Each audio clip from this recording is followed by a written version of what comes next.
رمضان كريم كريم كريم، شهر عظيم عظيم عظيم. لا إله إلا الله، لا إله إلا الله، لا إله إلا الله، لا إله إلا الله، لا إله إلا الله، لا إله إلا الله، لا إله إلا الله، لا إله إلا الله، لا إله إلا الله، لا إله إلا الله، لا إله إلا الله، لا إله إلا الله، لا إله إلا الله، لا إله إلا الله، لا إله إلا الله، لا إله إلا الله، لا إله إلا الله، لا إله إلا الله، إلا الله، إلا الله، إلا الله، إلا الله. نبي الله أشهد أن لا إله إلا الله وأشهد أن محمدا عبده ورسوله لا نبي بعده. أحباب الكرام، di kita diberi Tengku Insinyur, saya doakan Haji Muhammad Nur, amin, Insyaallah fi umurihi, amin. Kemudian guru kita Tengku Haji Saputra, guru kita Ustaz Yunus, semoga Allah melapangkan dada dari guru kita Ustaz Abdullah Galawi. Ada Ustaz kita yang dua orang sama saya belum hafal, Ustaz Sony sama Ustaz Yusuf. Yusuf mana orang? Yang mana? Iya. Ini bukan Sony Ericsson ya? Ya, Sony. Orang tua kita Pak Ujang. Semoga Allah Subhanahu wa taala menyehatkan badan beliau, melapangkan segala urusan beliau. Kemudian saudara-saudara semua, yang kecil tak disebutkan nama, yang besar tidak disebutkan gelar, lingkupnya kita yang berada di dalam ruangan ini semuanya diberkati oleh Allah Subhanahu wa taala. Durasi saya mengaji 1 jam. Apa terlalu lama atau pendek ya? Pendek. Nah, maksudnya ini kita disuruh oleh Buya untuk menjelaskan tentang mabadi ilmu tasawuf tauhid. Ini sangat penting supaya kita bisa menjelaskan kepada umat. Ini ngaji apa ini? Saya sudah baca ini di grup. Saya sudah baca dan saya sudah bahas dan sudah ada dalam pikiran kita apa yang akan kita omongin malam ini. Baik. Yang pertama namanya tasawuf. Jadi kita harus tahu dulu apa itu tasawuf. Menurut kaji di pesantren sama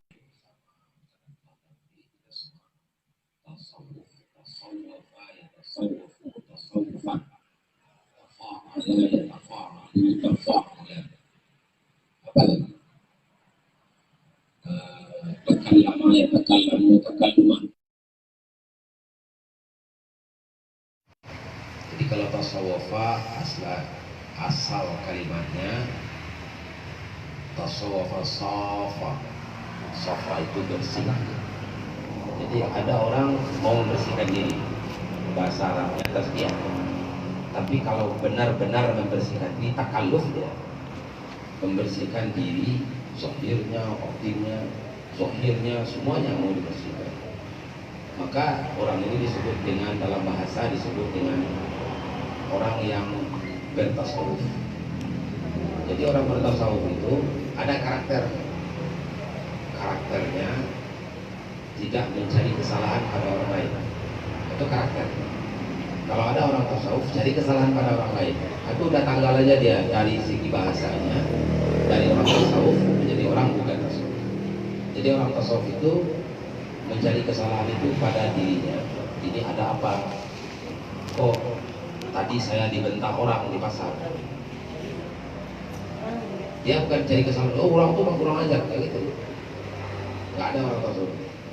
dia akan mengoreksi dirinya. Apa salah saya, tingkah saya tadi?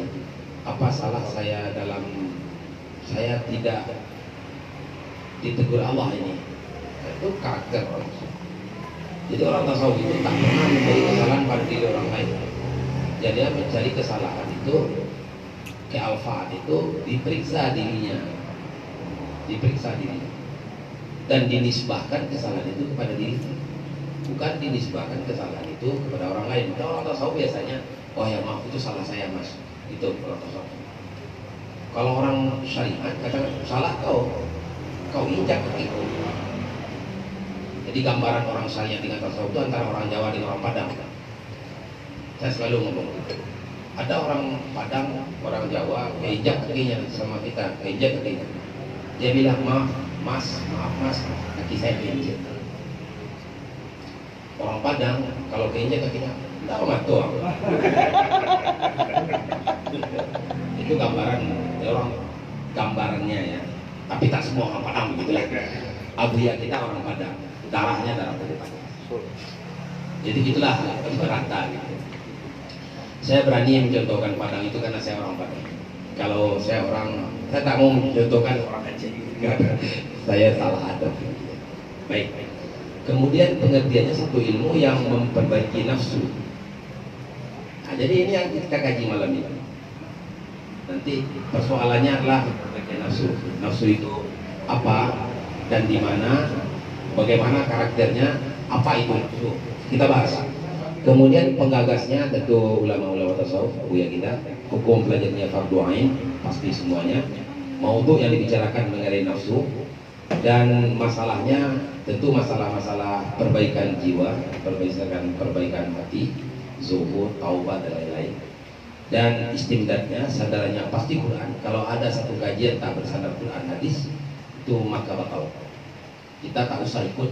Kalau MPTT kajiannya bersandarkan bukan kepada Quran, kita tinggalkan. Tapi MPTT bersandarkan kepada Quran dan hadis, wajib kita dukung. Setidaknya kita mendukung itu tidak menggerogoti, tidak menyalah-nyalahkan, itu cara mendukung. Saudara barangkali lagi tak senang nih sama Tengku Hadi, jengkel di markas, di posko.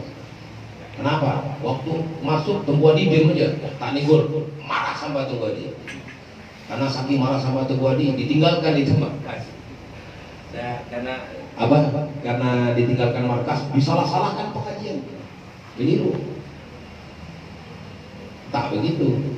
Jadi kalau salah si A, menurut pandangan kita, karena kita orang tasawuf, kita pulang dulu, tenangkan pikirannya. Carikan teduh hati dulu, baru setelah ada teduh tenang hati, ambil kesimpulan. Cari kesalahan itu dalam diri, jangan cari kesalahan pada orang. Karena sebenarnya dalam ilmu tasawuf, apabila ada orang benci kita sama dia, sama betul kata para ahli tasawuf. Kita melihat kaca, kalau kita lihat orang jelek, tandanya kita itu jelek. Karena orang itu gambaran dari diri kita. Kalau kita senang aja lihat orang, tandanya ente orang lain.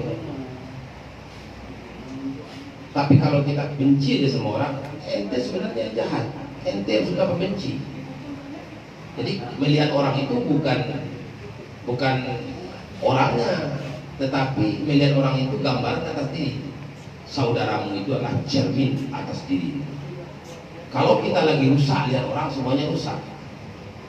Janganlah wajah jelek cermin dipecah. Kita rusak saudara yang dipukul, kita rusak orang yang diserang. Itu bukan karakter dan ciri-ciri orang tasawuf. Dia lembut dan dia tidak juga mengkompor-kompor kiri kanan atau kompor teman. Nggak usah lah ke posko sekarang. Kenapa? Itu di posko ada wali tadi, kenapa? Badannya pendek, buaya busra tinggi. Jadi masalah juga orang pendek, orang tinggi, orang rambutnya kusut, orang rambutnya lurus. Jadi masalah. Kapan kita tak akan bermasalah dengan orang? Karena kita berbeda, bapak yang berbeda, ibu yang berbeda, kampung yang berbeda, air minum yang kita berbeda, pendidikannya berbeda. Taklah kan sama seumur-umur hidup saya dengan Ustaz. Yunus percaya. Karena saya Yunus ini pernah berada dalam perut ikan, saya nggak pernah. Nabi Yunus maksudnya. Itu. Ya. Kemudian nisbahnya sama dengan ilmu lain dibanding dengan ilmu lain, sama dengan roh dengan jasad. Jadi kalau ilmu lain itu jasadnya, maka tasawuf itu rohnya. Karena dia bersangkutan dengan ma'rifat. Nah, pada malam hari ini kita akan kaji tentang ma'rifat. Boleh saya pakai papan tulis? Boleh. Sudah. Ada apanya? Minta tolong di papan apa di sini? Digosok biar mengkilau. Nah, ini sudah lama nggak dipakai nih. Iya. Nah, nggak bisa dihapus lagi. Biar aja nggak apa. Jadi nanti kalau ayatnya salah ditegur ya Ustaz mana tadi? Tak Yunus. Saya nggak hafal ayat, saya nggak ahli. Yang pertama dulu ada qaul ulama, kita benarkan dulu. Dia mau qaul ulama bukan hadis. Dia bukan hadis tapi qaul hukama, qaul ulama. Bunyinya man arafa nafsahu, man arafa nafsah faqat. Ini bukan spidol apa nih? Bukan. Faqat arafa rabbah.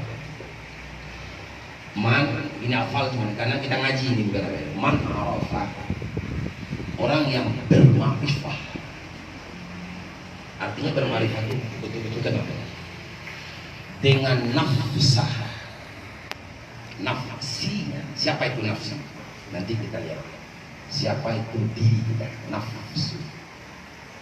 Jadi pokok kajian kita nafsu. Atau bahasa Indonesianya diri.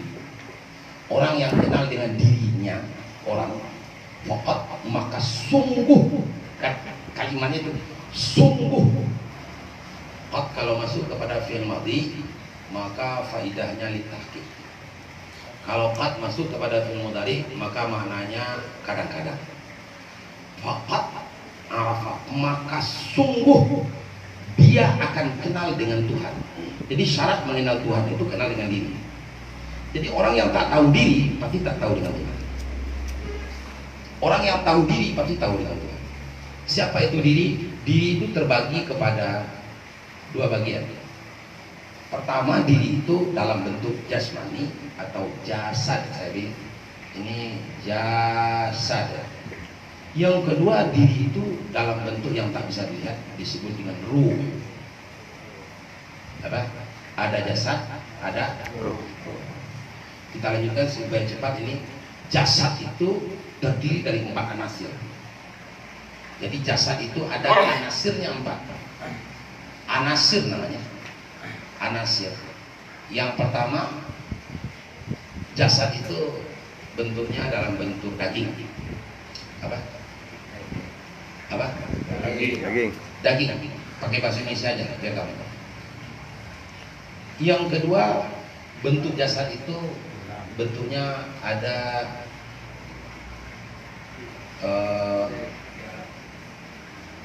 tulang. Apa? Tulang. Yang ketiga ada bentuknya urat. Yang keempat bentuknya bukan darah. Apa? Darah. Jadi 4 ini aja ini tubuh manusia. Dibagi-baginya, ada kulitnya, ada dagingnya, ada tulangnya, ada urat-uratnya, ada darahnya. Sebut semuanya. Kuku bagian daripada tulang. Kulit bagian dari tulang. Sebetulnya kulit itu tulang yang tipis yang ada di bagian luar badan. Kemudian apa lagi? Urat, pembuluh darah itu bagian daripada urat. Urat-urat yang menguatkan orang itu bagian dari urat. Daging ini aslinya daging bukan daging, melainkan aslinya tanah. Apa? Tanah. Tulang itu aslinya air. Urat itu aslinya angin. Darah itu aslinya api. Jadi kalau orang menyebutnya air, api, angin, tanah, itu orang nyebut supaya gampang ya. Saya nulisnya beda. Air, api, angin, tanah. Nah, sebetulnya kalau kita urut, harusnya susunannya begini. Yang paling di atas itu disebut dengan api. Apa? Api. Api. Jadi harusnya seperti ini. Saya ganti ya supaya gampang menyebutnya, supaya bisa dituliskan. Yang pertama dulu gitu. Yang pertama dulu puncak. Puncaknya disebut dengan api. Kemudian yang kedua air. Apa? Air. Api, air. Yang ketiga Angin. angin, tanah. Maaf ya. Api, air, angin, Tanah. tanah. Maka disebut api itu asalnya adalah dari puncak Nur Muhammad. Angin itu asalnya adalah dada Nur Muhammad. Angin itu asalnya adalah pusar Nur Muhammad. Tanah itu asalnya adalah dari kaki Nur Muhammad, dal hurufnya. Maka pada hakikatnya kita ini semuanya adalah Nur. Nur Muhammad. Kita ringkaskan lagi supaya gampang, supaya bagus. Ada apa apa? Kita bacakan dengan. Jadi jasad manusia ya, supaya gampang memahaminya. Maaf. Yang pertama api. Apa? Api. Ini apa pada kita? Darah. Darah. Kalau orang naik darah ke mana? Ke kepala nggak? Ya. Ya. Nggak ada orang naik darah ke kaki. Yang kedua Air. air. Kalau yang dingin itu apanya? Dada. Dada. Ini apa namanya? Tulang. Apa ini? Air. Sama dengan Tulang. tulang. Apa aslinya tulang itu? Air. Pernah lihat es? Pernah. Batu es? Ya. Aslinya jadi apa? Air. Lama kelamaan batu es itu kalau keras dingin kan dia akan jadi tulang. Kemudian ada apa namanya? Angin. Angin. Ini apa pada kita? Apa? Urat. Urat. Jadi Bapak kalau mengangkat apanya yang keras? Urat. Perutnya. Iya, besar. Kemudian apa lagi? Terakhir. Apa yang terakhir? Tanah. Tanah. Sama dengan apa? Daging. Sama dengan daging. Makanya kalau daging itu pergi ke tanah dia lapuk langsung. Tulang lama lapuk. Kalau nggak percaya bongkarlah orang kubur. Saya pernah membongkar orang dalam kubur. Udah 40-50 tahun masih begitu juga. Abuya kita itu diketahui. Buya kita gurunya siapa? Guru daripada Abuya Buddha Wali. Wali itu namanya adalah Buya Aidarus Wali, dan abang beliau yang namanya Buya Dr. Muhyiddin. Buya Aidarus itu gurunya siapa? Buya Aidarus itu gurunya Buya Muhammad Wali, ayah daripada Buya kita. Ayah dari Buya kita, Buya Muhammad Wali itu gurunya siapa? Namanya Syekh Abdul Ghani. Di mana? Di Batu Bersurat. Waktu negeri Batu Bersurat itu mau dijadikan, dihambat airnya di daerah itu, dijadikan danau untuk PLTA, maka negeri Batu Bersurat itu diangkat semuanya, dipindahkan ke Batu Bersurat sekarang. Maka dibongkarlah perkuburan dari Buya kita, Syekh yang kita baca dalam silsilah tadi, Syekh Abdul Ghani. Tak lapuk badannya sedikit pun. Seperti itu juga badannya. Guru saya Buya Haji Amran Somad, saksi hidup saya lihat, badannya ada apa-apa. Karena pesantren guru saya itu dekat dengan pesantren Buya Alaidin Atari, Alaidin Aidarus Ghani di Batu Besurat Kampang. Baik. Ini semua makanya di dalam lagu mengatakan darah bukan darah melainkan api dahulunya. Dari mana asalnya api? Dari puncak Nur Muhammad. Tulang bukan tulang melainkan air asli dahulunya. Aslinya tulang itu dari air Allah ciptakan. Dari mana asalnya air? Dari dada Nur Muhammad. Nur Muhammad. Urat bukan urat melainkan aslinya adalah angin. Dari mana asalnya angin? Dari pusar Nur Muhammad. Tanah, daging bukan daging sebenarnya, aslinya adalah tanah. Dari mana asalnya tanah? Dari kaki Nur Muhammad, dal hurufnya, mim hurufnya, dal hurufnya. Ini semuanya adalah nur, aslinya adalah cahaya. Orang berkurah itu, saudara, kalau lagi berzikir mau menghilangkan tubuh yang kasar, ada darah kita, ada tulang kita, ada urat kita, kembalikan dia kepada asalnya. Darah aslinya api, tulang aslinya air, urat aslinya angin, daging aslinya tanah, api aslinya adalah puncak Nur Muhammad, mim hurufnya. Air aslinya adalah ha, dada Nur Muhammad, nur bentuknya, semuanya cahaya. Maka hilang ini semuanya, tubuh yang kasar timbul cahaya. Kalau kita zikir seperti itu, nanti kita bimbing ini sampai kepada bagaimana hubungan kita dengan Allah, dengan Allah. Ya, sifat daripada jasad ini tadi ini jasad ya, jasmani. Sifatnya ini tadi ini apa namanya? Ini eksistensinya. Apa itu yang dikatakan dengan tidak ada spidolnya lagi, gimana nih? Bisa dicari spidol lagi. Sifat daripada jasad itu disebut dengan semangat. Apa? Semangat.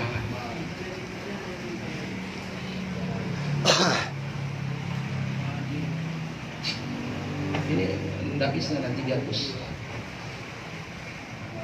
Mudah-mudahan bisa. Kalau nggak bisa kita cari aja. Semakin parah.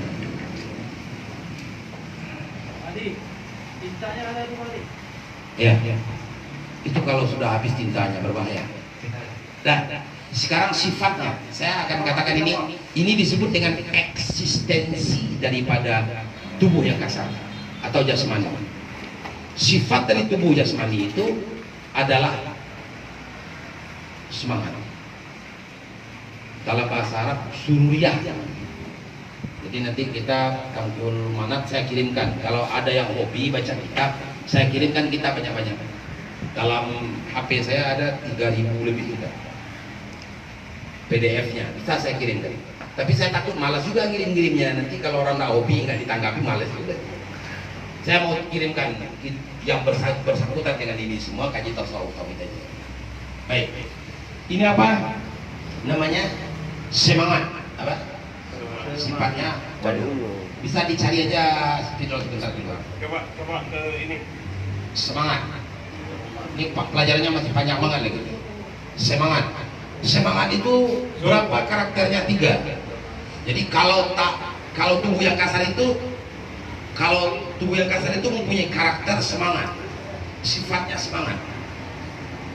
Yang semangat itu tubuh yang kasar. Apa itu semangat? Mempunyai 3 entry. Yang pertama rasa, bahasa Indonesianya rasa, kalau bahasa Minangnya periksa. Apa? Yang ketiga perasaan. Apa? Perasaan. Coba. Rasa, periksa, perasaan. Rasa yang ada pada tubuh yang kasar itu terletak di 5 tempat. Rasa manis, asin, asam di mana? Ya. Rasa harum, busuk, tengik. Hidung. Rasa merdu, memekakkan, membisingkan. Rasa halus dan kasar. Kulit. Jadi 5. Namanya panca indera. Letaknya bertumpak-tumpak, ada 5 tumpak di batang tubuh. Jadi yang pertama, rasa halus kasar. Kulit. Kalau Bapak merasakan kain ini halus kasar, maka yang merasakan kulit kita. Kulit tak bisa membedakan antara halal dengan haram. Ini baju habis dicuri, ini tahu nggak tahu badan kita. Kemudian rasa manis, asam, asin. Lidah. Bisa tak lidah kita membedakan antara halal dengan haram? Tak bisa. Dia bisa membedakan ini manis, ini pahit, ini asam asin. Tapi ini manis, halal, nggak tahu di lidah. Yang bisa membedakan lidah cuma membedakan antara manis, asin, asam. Kemudian busuk, tengik. Hidung. Indah, cantik. Mata. Merdu, memekakkan. Telinga, bukan basar tapi telinga. Nah, oleh karena itu rasa itu ada di 5 tempat. Periksa itu meliputi seluruh jasad. Coba kita praktek. Kita keinjak api, keinjak paku, cuk. Apa yang bergerak? Kaki aja atau anggota yang lain? Semuanya. Bibirnya juga, suaranya keluar, air matanya menetes. Ya, tangannya bergerak, kakinya cecet. Semuanya merasakan. Itu periksa namanya. Jadi watak tubuh yang kasar, satu diinjak semuanya merasa sakit. Makanya ini diperbandingkan, orang mukmin itu seperti jasad yang satu. Dirusak satu, semuanya merasa sakit. Dari segi baiknya, dari segi jeleknya, tak baik begitu. Mentang-mentang saudara kita yang kena salah, dia tersinggung juga kita, tak boleh gitu. Sekalipun bapak kita, kalau dia salah. Makanya nanti pembandingnya adalah roh. Jadi periksa itu meliputi seluruh jasmani. Itu catat, seluruh jasad. Saya lebih memakai bahasa ini. Kemudian perasaan. Gini nih. Kira-kira anak SD dengan kita mana Tuhan? Kita. Tua lah kita. Iya kan? Jauh tua kita dari dia. Anak kita mah anak SD. Tiba-tiba anak SD datang ke sini. Datang ngomong sama Buya, sama saya umpamanya. Woi, Buya Busra, lu brengsek kurang ajar, anak bapakmu kurang ajar, saya datang karena ditendang itu piring. Ditendang air disiram sama saya. Saya sabar-sabar juga. Marah enggak? Marah enggak? Marah. Tersinggung enggak? Singgung. Lantaran marah, Buya Busra waktu itu berdiri. Kurang ngajar anak bin caca, anak sinyang rimbo. Kau anak tak pakai bismillah, kurang ngajar. Tok. Lempar itu anak, ditendang pula anaknya itu. Kakinya bergerak, semuanya badannya bergerak. Hatinya sakit, dadanya sesak napas. Betul-betul keki dalam hatinya. Maka perasaan itu meliputi seluruh jasad dan roh. Kalau orang memperturutkan perasaannya, itulah ya orang bertempur berkelahi di mana-mana itu. Orang Wamena itu kan, orang Padang dibunuhin 8 orang. Berapa orang dibunuhnya? 8 orang baru dibunuh. Kurang ajar itu. Nah, perasaan. Kalau karena perasaan diperturutkan, salah ngomong orang, kita salah juga. Salah lihat orang, kita tersinggung juga. Salah berkata orang, kita marah juga. Salah duduk orang, kita salah juga. Kenapa? Ini yang disebut dengan hidup bertubuh jasmani. Orang yang hidup bertubuh jasmani ini akan bermasalah selalu dalam hidupnya. Tak ada orang yang hidup bertubuh jasmani itu yang memperturutkan kehendak jasmaninya yang tak bermasalah. Tak ada, tak satu pun yang tak bermasalah. selalu bermasalah dalam kehidupan. Tak ada yang tak bermasalah, semuanya bermasalah. Karena dia memperturutkan perasaannya, dia memperturutkan periksanya, dia memperturutkan rasanya. Karena enak, yang haram pun diambil, yang tak halal pun disikat. Ya, karena pengen periksa sedikit tersinggung langsung diserang. Ya, karena sedikit perasaannya disinggung kayak dendam bertahun-tahun. Diturunkan sama anaknya lagi. Kau jangan datang-datang ke rumah Buya Busra. Kenapa? Mak dulu, bapak dulu pernah bertempur dengan dia, bermasalah dengan dia. Dendam bapak belum pernah selesai. Kau kalau datang ke sana, aku kutuki 7 turunan. Tak rela bapak kalau kau datang ke rumahnya, makan minum airnya aku tak rela, minum makan nasinya aku tak rela. Ini karena orang hidup bertubuh yang kasar. Maka kecenderungan jasmani itu adalah memperturutkan amarah. Ini dia. Ini masuk kita lagi kepada tauhid tasawuf. Apa kecenderungannya? Apa kecenderungannya? Amarah. Ini yang disebut dengan amarah. Tentaranya syaitan. Siapa? Setan. Nah, ini spidolnya sudah kasihan. Sedang cari spidol ya? Iya. Mudah-mudahan dapat spidol lagi. Tentaranya setan. Jadi kalau orang lagi marah itu yang masuk terus saja Buya, ngapain mau? Kamu itu Buya orang dihormati, masa kamu digituin sih? Maka timbul anania hanya Buya. Enggak bisa ini. Oh, saya ini siapa? Saya orang alim, saya orang kaya, saya orang terpandang. Nepuk dada. Kenapa? Dihasut-hasut oleh setan. Siapa yang dihasutnya? Nafsu amarahnya. Apa yang dihasutnya? Jasmani. Siapa? Jasmani. Nah, nanti sampai kita kepada ayat fadzakir fa inna dzikra tanfa'ul mu'minin. Sabar. Nah, dalil ini apa nih Ustaz? Wa fi anfusikum afala tubsirun. Ini ayat Al-Qur'an. Wa fi anfusikum afala tubsirun. Surat apa nih? Saya lupa itu. Surat Az-Zariyat. Nah, ini tolong dicatat. Az-Zariyat ayat berapa? 21. Ini dalilnya. Apakah pada diri kamu tidak melihat? Kamu tak lihat? Coba lihat diri. Kalau kamu lihat diri kamu, maka kamu akan tahu siapa Tuhan. Kalau kamu tak lihat diri kamu tak akan pernah tahu dengan Tuhan. Ini baru sebagian kecil dari kajian kita. Siapa itu? Nah, sekarang roh. Roh itu apa? Roh itu hadis Nabi mengatakan ada 2 hadis. Yang pertama bunyinya gini, awwalu ma khuliqa ruhi. Itu hadis yang pertama.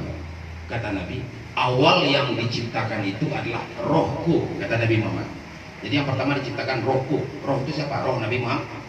Jadi roh Muhammad.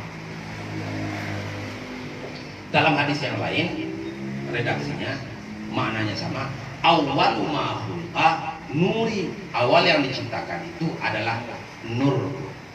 Jadi roh itu apa? Roh itu ya nur. Sama dengan nur. Roh itu tak bisa dilihat. Makanya diberi definisi oleh Imam Ghazali dalam Ihya Ulumuddin, roh itu adalah jismun latifatun.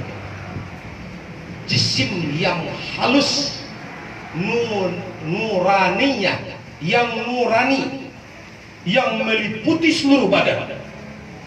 Di mana roh itu? Samalah letak roh itu dengan letaknya minyak di dalam satu buah kelapa. Di mana aja ada minyak itu? Dalam kulit kelapa ada juga minyaknya, dalam batok kelapa ada juga minyaknya, dalam daging kelapa itu ada juga minyaknya. Semua yang ada dalam kelapa itu ada minyaknya. Kalaulah tak ada minyak, tentu tempurung tak akan terbakar kalau dibakar. Kalau sudah habis minyaknya kayu, kering kerontang, kayu tak bisa dibakar lagi. Dia akan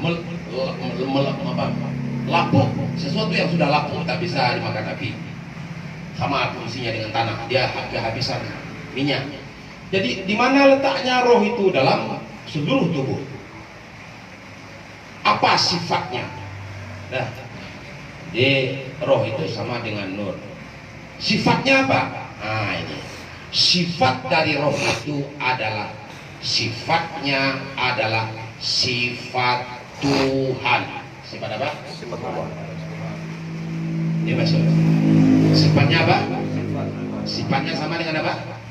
Sifatnya sama dengan sifat Tuhan. Ini kita mulai ngaji lagi. Hati-hati. Cepat-cepat wahai Habibi, cinta datang karena tajalli. Tunggu. Nah, itu baru buat alhamdulillah jazakallahu ahsanal jazaa. Apa sifatnya roh tadi? Sifatnya sama dengan sifat Tuhan. Coba kita buktikan. Roh itu sifatnya sama dengan sifat Tuhan. Kita lihat. Roh itu yang pertama mempunyai sifat hidup.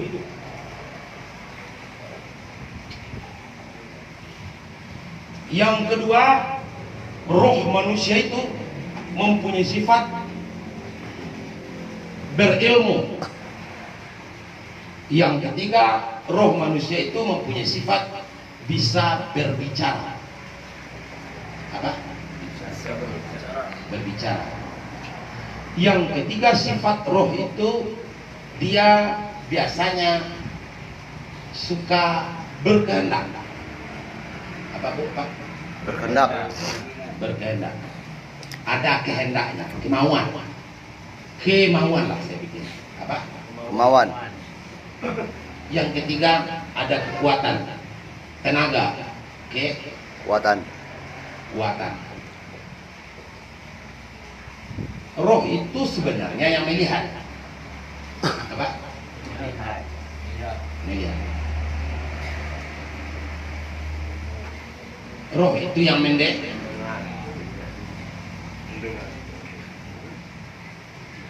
Iji, loro, telu, papat, limo, enam, itu 1, 2, 3, 4, 5, 6, 7. Hidup itu bahasa Arabnya apa? Ayat. Ilmu itu bahasa Arabnya apa? Berbicara itu bahasa Arabnya apa? Kalam. Kemauan itu apa? Bahasa Arabnya apa? Irada. Kekuatan itu bahasa Arabnya apa? Kodrat. Media itu bahasa Arabnya apa? Sama. Mendengar itu bahasa Arabnya apa? Basar. Melihat. Aduh, I'm so sorry. Apa?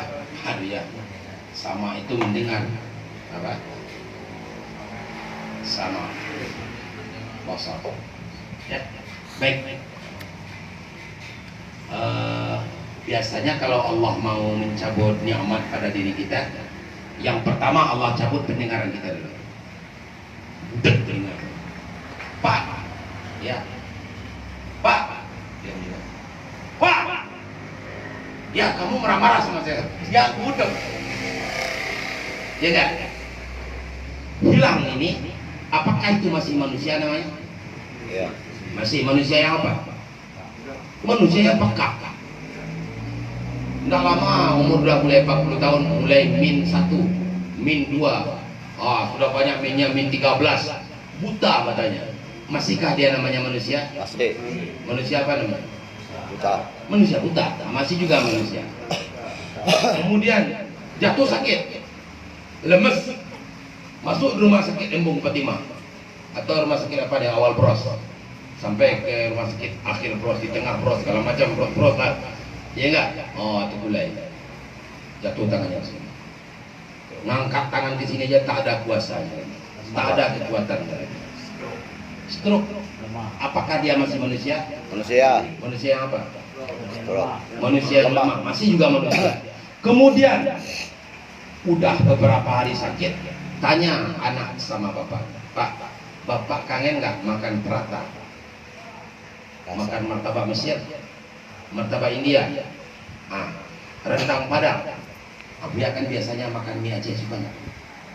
Ayam penyet. Kalau nggak suka juga coba cabai setan. Hilang kemauan. manusia yang hilang imajinasi. Masih manusia nggak? Masih. Lama sakit selama sebulan, tidur terlentang, patahlah lidah. Manggil orang, manggil anaknya, manggil istrinya, wahai sayangnya, anaknya. Minta ngaji, ya. Manusia ada? Manusia. Manusia apa? Manusia yang sudah belok, tapi masih manusia.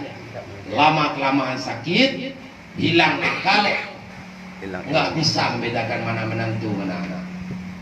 Roti ini apa nih? Kue. Bapak ini roti apa nih? Warnanya apa? Kuning. Sama dengan yang kuning pagi tadi. Beda.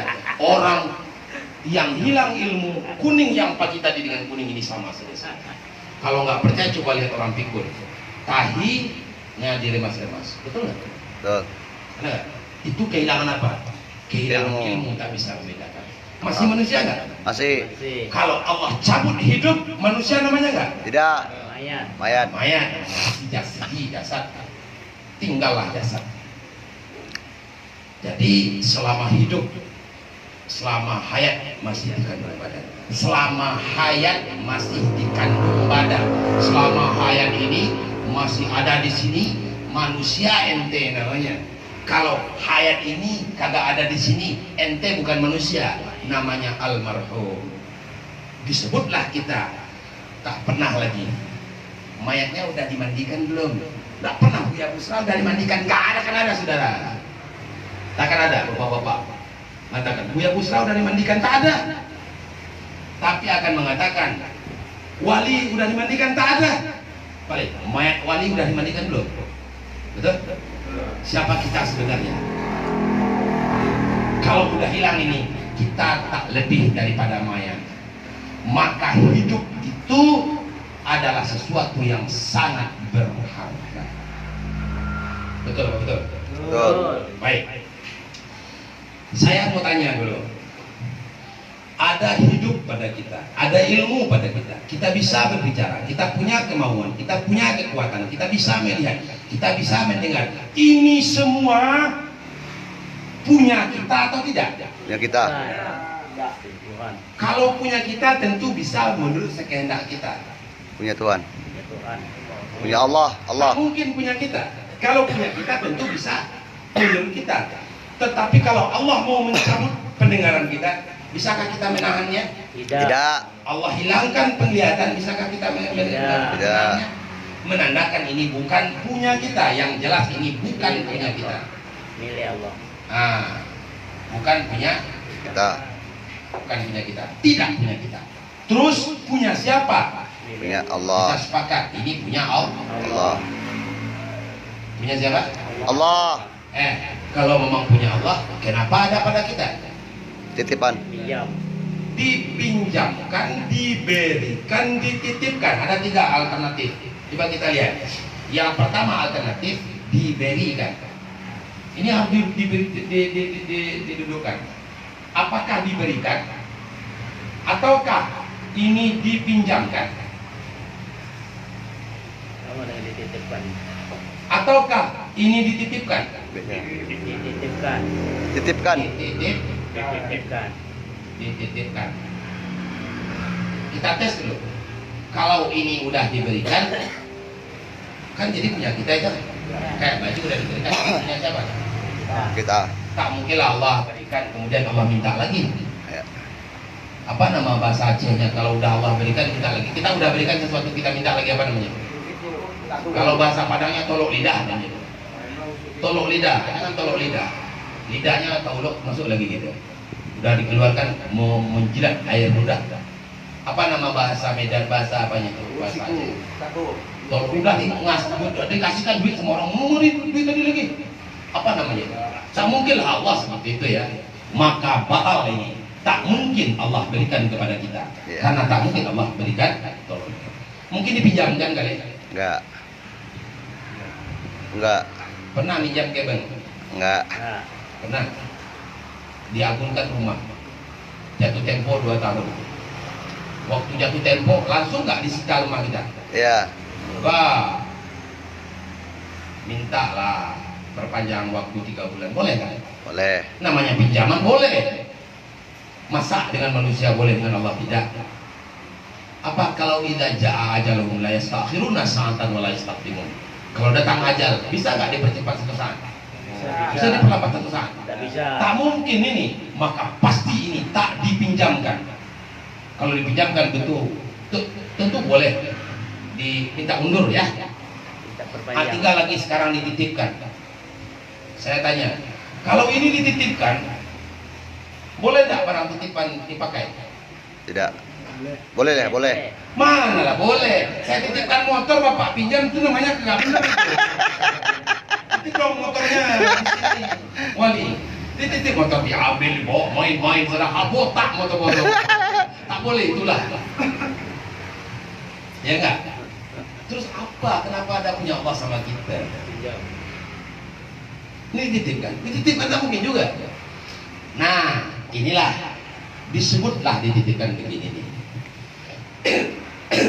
Ini logika tauhid tasawuf, bukan logika tauhid kalam. Kalau tauhid kalam nggak begini ngajarnya. Memperkenalkan ilmu hayat qudrat kalam, qudrat iradat nggak begini memperkenalkannya. Ya, kan kita belajar pesantren nggak begini cara belajar tauhid. Ini apa? Begini nih. Saya datang sama wali. Iya. Wali saya lihat kehidupannya belangsat betul dah. Iya Bu ya. Kenapa? Ya, saya punya anak 13 Bu ya. Istri 4. Makanya jangan banyak istri saya bilang. Tapi saya kemarin kedai saya di toko saya di Bogor terbakar 5. Di Jakarta dibobol maling. Miskin saya sekarang. Nah sekarang ginilah. Saya titip sama Pak Wali 1 ekor sapi betina nih. Dikasihlah saya titip 1 ekor betina. Ini ya Pak Wali. Ini saya titip sama Pak Wali 1 ekor sapi betina. Silahkan digembalakan ini. Digembalakan tahu enggak? Dikasih makan, dikasih minum. Tapi Pak Wali jangan khawatir deh. Untuk biaya makannya Pak Wali jangan khawatir. Ini untuk memotong rumput apa namanya? Nyabit rumput. Arit. Arit. Ya. Kemudian ini sabitnya, ini asahannya, ini tanah untuk nanam rumputnya, ini pula gerobaknya. Silakan Pak Wali kasih makan sapi ini. Ini semua peralatanku kasihkan sama Pak Wali. Karena Pak Wali hidupnya belangsat betul. Sementara saya kaya besar nih. Saya punya perusahaan di Batang. Karena dia lagi bangsat hidupnya, mau jadilah buya tak apa-apa, kata Pak Wali. Wah, dipelihara sapi ini. Sapi ini nuntut tahu nggak? Pengen untuk nikah, dicarikan sapi betina, sapi jantan, dikawinkan sama Pak Wali, dikawinkan. Akhirnya bunting sapi ini. Perjanjian dengan Buya, dengan saya, sapi ini silakan digembalakan. Kalau nanti dia beranak, ambil anaknya, keuntungannya sama Pak Wali. Satu saat sapi ini saya ambil punya saya. Nih, Pak Wali ini baik. Sapi itu punya anak, anaknya diambil biaya sekolah anaknya yang 13 orang, istrinya yang 4 tadi. Ya, diambil untuk membajak sawah, membajak ladang, diambil untuk pedati. Dah, senang. Tahinya dikumpulkan untuk pupuk kandang, pupuk tanaman. Udah bertahun-tahun seperti itu. Satu kali Pak Wali tahu orang kampung, ini sapi siapa tahu orang? Sapi Pak Wali atau sapi saya? Wali. Pak Wali di Aceh, saya di Batam. Sapi siapa nih kata orang? Wali. Kata orang sapi siapa? Wali. Bukan sapi saya kan? Kan. Karena ini sapi Pak Wali, oleh Pak Wali sapi ini lepas. Keluar undang-undang sekarang. Siapa yang sapinya masuk kepada tanaman orang, denda 10 juta. Yang kena denda Pak Wali atau saya yang punya sapi? Pak Wali. Wali. Pak Wali. Betul. Betul. Begitulah kita dengan Allah. Hai Buya Busra, hai Tengku Hadi, hai Ustaz Dahlawi, hai Ustaz Yunus, ini roh untuk kamu, ini hayat untuk kamu, ilmu kalam, iradat, kudrat, basar sama kalam. Kau pelihara ini, satu saat ku ambil, manfaatkan pendengaranmu untuk kepentingan bagimu, surga untukmu. Tapi kalau kau salah-salah dengar, kalau kau salah-salah lihat, kalau kau salah-salah pegang, kalau kau salah-salah pikiran, kalau kau salah-salah ngomong, kalau kau salah-salah berilmu, kalau kau salah hidup, tanggungan untukmu. Laha ma kasabat wa 'alaiha ma kasabat. Bisa paham? Bisa. Bisa paham? Bisa. Understand? Sen. Nah ini yang disebut dengan hubungan manusia dengan Allah. Jadi sebetulnya ini punya siapa? Ini titipan-titipan istimewa. Tidak nyambung sus ini. Titipan istimewa. Bukan titipan-titipan biasa ini saudara. Karena rahman rahimnya Allah, Allah titipkan ini kepada kita. Kalau titipannya tak istimewa, tak boleh kita pakai itu sapi orang. Titipan motor sama Pak Ujang. Pak Ujang, Buya ya titip motor. Saya tak boleh pakai, jangankan apa motor dititipkan, serban dititipkan. Kita pakai untuk foto haram lah. Tak boleh itu. Kini boleh kita pakai. Pendengaran yang kita pakai, hakikatnya pendengaran siapa? Jadi pada hakikatnya, ini hakikatnya. Hidupku adalah hidup kepunyaan Allah. Aku sebenarnya si mati. Ilmu yang ada padaku pada hakikatnya adalah ilmu kepunyaan Allah. Betul? Betul. Hakikatnya aku si bodoh. Siapa aku? Bodoh. Kalam yang ada padaku bisa berbicara yang ada padaku, hakikatnya adalah Milik Allah. punya Allah. Aku sebetulnya si bisu. Iradat yang ada padaku, kehendak yang ada padaku adalah kehendak punya Allah. Aku sebetulnya si terpaksa atau karaha. Terpaksa. Kita sebagai terpaksa ini. Kudrat yang ada padaku, tenaga yang ada padaku sebenarnya adalah Titipan Allah. tenaga, Allah. kudrat Allah. Aku sebenarnya siapa? Aku si lemah. Siapa? Penglihatan yang ada padaku, penglihatan itu punya Allah. Aku sebenarnya siapa? Buta. Si buta dari buah hantu. Siapa aku? Si buta. Sama yang ada padaku adalah punya Allah. Aku sebenarnya siapa? Si tuli. Busra adalah si mati yang lagi bodoh, lagi bisu, lagi terpaksa, lagi lemah, lagi buta, lagi tuli, tak ada yang perlu untuk dibanggakan. Aku adalah makhluk yang dhaif, pendosa, tak tahu apa-apa dan tak bisa apa-apa. Ini mau ngaku terhadap diri sendiri. Bisa paham? Bisa paham? Nah, karena kita ngaku dengan diri kita, kita memang si mati, maka matikan diri sebelum mati, maknanya adalah bahwa kita kembali kepada hakikat diri kita. Kita memang si mati, ini punya tak ada yang kita punya. Maka 20 sifat yang wajib pada Allah, seluruh lawannya itu sifat kita. Ada Allah, lawannya apa? Tidak ada. Aku tidak ada, yang ada Allah. Allah. Allah itu terdahulu, aku baharu. Allah itu baqa, aku fana. Allah itu qiyamu binafsih, aku qiyamu bighairi. Allah itu mukhalafah lil hawadis, aku mumasalah lil hawadis. Allah itu esa, aku berbilang. Allah itu mendengar, aku peka. Allah itu melihat, aku buta. Mengakui diri serba tidak ada, itu disebut dengan kembali kepada hakikat diri. Karena memang tidak ada yang punya kita ini semua itu. Dah. Maka dulu di alam roh, waktu kita masih roh saja, belum ada jasad. Waktu kita masih roh saja, belum ada Jasad. alam roh. Allah katakan, Roh Buya Gusran. Ya. Alastu bi rabbikum. Hati-hati tuh. Kadang-kadang orang tak tahu ngaji nahwu saraf susah pula kita nerangkan. Hamzah. Lastu. Lastu itu apa artinya? Lastu. Bi. Alastu bi rabbikum. Alastu bi rabbikum. Nah, ini ba. Ba itu sebetulnya ba zaidah untuk penguat aja ya. Alastu, bukankah aku, gitu kata Allah. Allah bukan bertanya. Masa Allah bertanya sama manusia, sama Allah? Tak ada Allah. Allah ngomong, bukankah aku ini Tuhanmu? Kata Allah sama Allah. Qalu, mereka menjawab, bala. Apa jawabnya? Bala. Bala.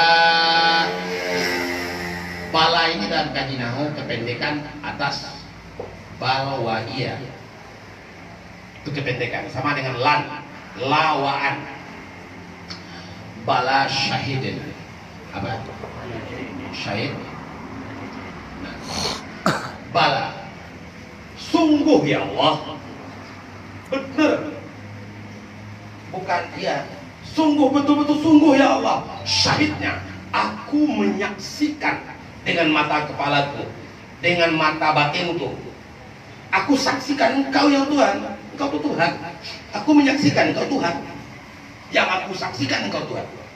Syahid itu bahasa Arabnya, syahid ke televisi. Aku melihat televisi. Dilihat. Apabila kita melihat betul, namanya kita bersyahadah. Maka syahadah orang tak sah apabila dia tidak melihat Allah. Orang tak sah syahadahnya apabila dia tidak anta mudallah ka'annaka tarahu fa illam takun tarahu fa innahu yaraka. Engkau sembah Allah seolah-olah engkau melihat Allah. Kalau kau tak lihat Allah, engkau rasakan engkau sedang dilihat Allah. Tak sah syahadah karena makna syahidah yashhadu syahadatan, maknanya aku saksikan. Kalau Bapak belajar bahasa Arab, apa bahasa Arabnya? Saya menonton televisi. Apa bahasa Arabnya? Syahid itu televisi. Ya kan? Saya lihat mata terang. Aku pandang, aku lihat, aku rasakan, aku hadir aku. Engkau yang Tuhan. Orang yang bersyahadah itu betul-betul ada keyakinan plong bahwa Allah yang Tuhan. Syahid. Bala, sungguh benar-benar engkau lah. Nah, karena udah yakin begitu, maka sifat antara Allah dengan roh, Allah dengan roh di alam arwah sifatnya dua saja. Yang pertama bukan nanti tanwirul qulub. Pertama mujawarah. Apa? Mujawarah. Sifatnya berdua. Yang kedua muqarabah. Apa? Muqarabah. Sifatnya. Yang pertama antara Allah dengan roh itu muqarabah, yang kedua mujawarah. Qarib, dekat sekali. Namanya orang dekat. Makanya Allah katakan, "Iza sa'alaka ibadi anni fa inni qarib, ujibu da'watad da'i idza da'ani falyastajibu li wal yu'minu bi la'allahum yarshudun." Ayat kalau salah saya langsung tegur saya. Salah mati saya, dosa saya. Apabila hambaku bertanya kepada Muhammad tentang diriku, fa inni qarib, aku dekat. Kamu lupa ya, aku dulu muqarabah dengan kamu. Sifat Allah dengan kita dekat sekali. Dan mujawarah, bertetangga, sahut menyahut. Ya Allah, ya hambaku. Begitu dekatnya manusia dengan Allah. Maka oleh bapak dan mak kita nikah dia di dunia. Ya, karena nikah itu turunlah kita dari tempat yang tinggi di alam arwah. Kemana turun kita? Ke alam dunia. Kemana? Alam dunia. Jadi bapak kita yang menurunkan kita secara hukum syar'i dari alam arwah ke alam dunia. Kalau tidak nikah bapak kita secara hukum adat tentu tidak di sini kita, ada di dunia kita kan. Maka Maka datanglah Buya Haji Amran Wali mengantarkan kita kembali dari alam dunia kepada alam arwah. Dalam segi ini guru lebih mulia dari ayah dan ibu. Maka disebutlah guru adalah ayah rohani dan ayah dan ibu adalah ayah jasmani. Bisa paham nggak ini? Ya. Bisa paham nggak ini? Insyaallah, Keduanya insyaallah. wajib kita hormat. Itu maksudnya. Nah, lanjut ya. Masuklah roh kita ini. Kemana dia masuk? Ketika bapak kita udah nikah dengan ibu kita, tiga bulan ya, 3 bulan, 40 hari air, 40 hari darah, masuklah daging dibalut dengan tulang, dimasukkan roh masuk ke dalam jasad. Lahir kita ke permukaan dunia, berada kita pada dunia. Maka ketika awal kita di dunia, dulu kita tak pernah bermakrifat kecuali dengan Allah. Dulu kita bermakrifat hanya dengan Allah. Tak tahu kita. Sekarang sejak kita lahir ke permukaan dunia, kita sudah bermakrifat pula, kenal pula dengan jasad. Apa? Karena kita berada dalam jasad kita, maka roh kita terpengaruh dengan kehendak jasad. Apa kehendak jasad tadi? Kehendak jasad, rasa kita suka yang manis, suka yang cantik, suka yang merdu, suka yang halus, mudah tersinggung, menurutkan perasaan. Oh, dipengaruhi. Akhirnya roh kita menjadi kotor. Karena kotor itu roh kita yang dikendalikan, yang dia dulu cuman kenal dengan Allah, sekarang dia kenal dengan jasad. Jasad ini kehendaknya banyak. Maka roh kita turun aja. Kamu mau makan, lapar, kata jasad. Lapar ya, makan aja lah. Makanlah, dikendalikanlah, ya makan.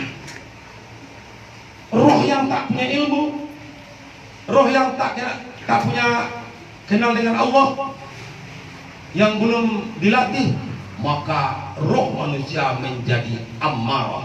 Makanya nafsu yang pertama itu disebut dengan ammarah. Maka datang ayat Al-Quran. Apa bunyinya? Fadzakir fa inna dzikra tanfa'ul mu'minin. Surat apa itu? Az-Zariyat. Ini sama-sama Az-Zariyat ya. Jadi ayat 55 itu ya. Az-Zariyat. Az-Zariyat. Az-Zariyat itu begini ya. Az-Zariyat gitu ya. Az-Zariyat. Maaf. Apa bunyi ayatnya? Fadzakir fa inna dzikra tanfa'ul mu'minin. Hei orang mukmin, ya, ingatlah kamu kembali kepada Allah. Ingat itu bermanfaat untuk kamu, wahai jasad manusia. Wahai manusia, bermanfaat untuk kamu, pikir itu. Bagaimana cara membersihkan sifat amarah ini? Satu-satu obatnya hanyalah zikrullah. Apa? Zikrullah. Bagaimana caranya? Buka surat Al-Anfal ayat 2. Apa bunyinya? Innamal mu'minuna alladzina idza dzukirallah wajilat qulubuhum. Hanya orang mukmin itu apabila disebut Allah takut. Apabila disebut Allah takut. Itu disebut Allah. Kalau dia menyebut Allah lebih gemetar. Wa idza tuliyat alaihim ayatuhu zadatuhum imanan. Apabila dibacakan kepadanya ayat Allah, bertambah keyakinannya. Maka membersihkan amarah. Banyak sifatnya. Pendusta atau pembohong, khianat, apa lagi? Hadap, hasad, suka membentak, menepuk dada, hasad, dengki, itu sifat semuanya. Apalagi ujub, membanggakan diri, merasa diri lebih pintar. Oh ini yang paling hebat di Batam ini, saya ini. Ya, kata dia, kamu bodoh kamu bilang pintar, kamu miskin kamu bilang. Maka tak ada orang yang baik itu adalah orang yang terhindar dia dari sifat yang jelek ini, pindah dia kepada sifat yang baik. Berusaha mengosongkan dari sifat yang jelek disebut dengan tahalli. Apa namanya? Takhalli. Mengisi diri dengan sifat baik, maka disebut itu dengan tahalli. Kalau sudah kita setiap hari untuk tahalli, maka naik terus martabat orang sampai kepada contohnya dulu Nah, inna ya,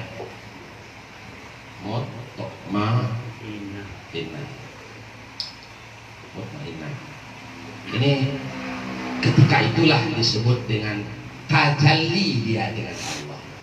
Orang takkan pernah nyata terang baginya Allah sepanjang ada di dalam rohnya, di dalam jiwanya memperturutkan kehendak tubuh jasmani. Kalau salero aja kadang perlu nafsu dibetulkan, maka jasmani tentaranya tadi adalah nafsu amarah. Apa namanya? nafsu amarah. Apa ini pengendalinya ya? Kalau roh ini punya kendali juga disebut dengan akal. Apa namanya? Akal. Akal. Tentaranya malaikat yang namanya malaikat mulhim. Apa namanya Pak? Mulhim. Malaikat mulhim. Alhamaha fujuraha wa taqwaha. Dalam ayat lain, malaikat yang selalu membisikkan kita kepada kebaikan. Buka nanti Al-Quran surat apa saya lupa ayatnya, kalau ingatkan. Lahu mu'aqibatum min baini yadayhi wa min khalfihi yahfazunahu min amrillah. Innallaha la yughayyiru ma biqaumin hatta yughayyiru ma bi anfusihim. Surat apa itu? Ar-Ra'd. Tolong dicatat. Saya enggak hafal ayatnya. Ayat berapanya tak tahu. Ada ustadz kita yang bisa hafal semua dia itu semua. Mudah-mudahan Allah tetapkan hafalan dalam dada. Amin ya Allah. Ya. Itu kata Allah, milik bagi Allah. Ada malaikat yang selalu mengiringi manusia. Yahfazunahu min amrillah. Dia selalu memberi ilham kepada dada manusia agar ia terpelihara atas izin dari Allah. Siapa yang beri pelihara kita? Itulah yang disebut dengan malaikat mulhim. Siapa? Ini malah itu kira-kira ya yang untuk kajian kita Manarafah untuk tahap pemula. Ini sangat permula sekali. Ini belum sampai kepada titik bagaimana rasa kita dengan Allah. Ini masih ada beberapa tahap lagi yang harus kita sempurnakan. Untuk malam ini kita cukup dengan sehingga itu dulu, sehingga mempunyai dasar aja dulu, sehingga kita bisa berpikir dengan sedikit tenang nanti. Dan yang jelas kita tidak ada, kita kosong semuanya. Jangan anggap juga kita yang menyampaikan kita kepada Allah. Yang akan menyampaikan kita kepada Allah, Allah. Saudara jangan berbangga-bangga. Oh, Allah, saya bisa ini supaya saya bermarifat. Kalau kita kejar-kejar marifat, enggak begitu. Kita ini si mati, kita ini si bodoh. Akui aja lah badan itu sebetulnya mayat. Akui aja badan itu bodoh. Akui aja badan itu bisu. Akui aja terpaksa. Kita lemah, kita buta, kita bisu. Kita tak ada apa-apanya di hadapan Allah. Mengakui kita sama sekali tidak ada di hadapan Allah. Yang ada hanyalah Allah. Nah, maka ini disebut dengan wukuf qalbi ya. Ini tadinya ya. Nantilah kita sambung nih. Cukup itu aja dulu ya. Besok 15 hari lagi, jangan Kamis besok ya. 15 hari lagi kita sambung lagi kajian ini karena ini sangat penting sebagai pokok daripada kajian, karena madatnya kajian ini adalah kajian untuk bermakrifat dengan Allah, mengenal Allah. Orang yang tak kenal dengan Allah pasti tak kenal dengan diri. Hikam Ibnu Athaillah mengatakan, orang yang kenal dengan dirinya bahwa dirinya lemah, maka dia akan tahu bahwa akan Allah, bahwa Allah lah yang kuat. Orang yang kenal dengan dirinya tidak ada sama sekali, dia akan tahu bahwa yang ada itu Allah. Orang yang kenal dengan dirinya bahwa dia bisu, dia akan tahu bahwa Allah lah yang berkata. Orang yang tahu bahwa dirinya buta, maka dia akan tahu bahwa Allah lah yang melihat. Orang yang tahu bahwa dirinya terpaksa, maka dia akan tahu bahwa Allah lah yang berirada.